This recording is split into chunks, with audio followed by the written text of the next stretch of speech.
We're in the Westwoods Nature Center, which is part of the Geauga Park District. We have 28 open parks, and this is just one of them. This is our main center for nature programming.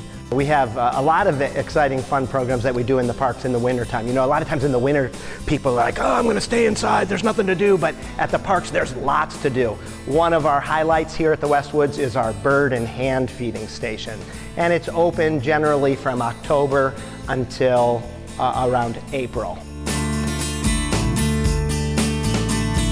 This is a self-guided thing, so basically between the hours of 10 and 4 p.m. they can come to the Westwoods front desk here and they can grab a packet of seeds. Sunflower seeds is what we prefer. We also prefer you don't bring your own seed, just we'll provide it. But you come here, grab some seed, follow the trail. There's a well-marked trail, the Discovery Trail to the Trout Lily Trail, to our bird and hand feeding station.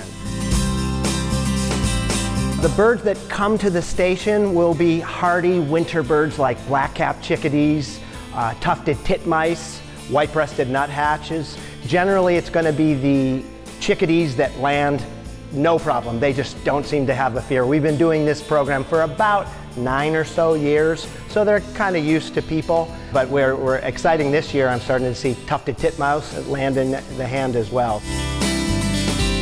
We do it in the winter, the colder weather months, because birds this time of year are less territorial. They form mixed feeding flocks, so they kind of get along more in the winter. The chickadees, the nuthatches, the titmices, the woodpeckers, they're kind of all together in flocks. So they'll come, there's not as much of a food source for them in the winter, so they tend to come to our feeders a lot more during the winter time. Early in the morning or towards the end of the afternoon, probably our peak time, but basically any time of day will work. In the morning, you know, a lot of these birds, the little chickadees, they can lose a bunch of body weight overnight just because it's cold and they shiver and they lose a lot of weight. So a lot of these songbirds, when they wake up in the morning, they're like, I need to put on weight, I'm hungry. So they will just come to the feeder right away.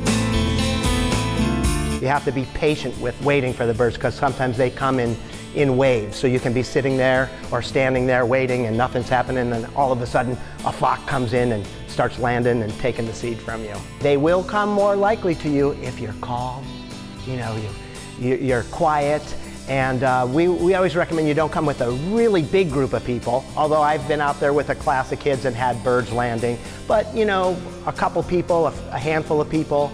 The most important thing is to just be quiet and stand still and patient.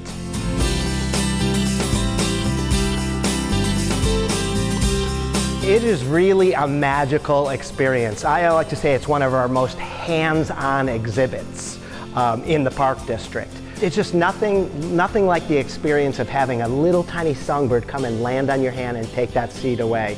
So we've had just great responses. I mean, people really, really love coming out to do this, and they look forward to October every year when it opens up.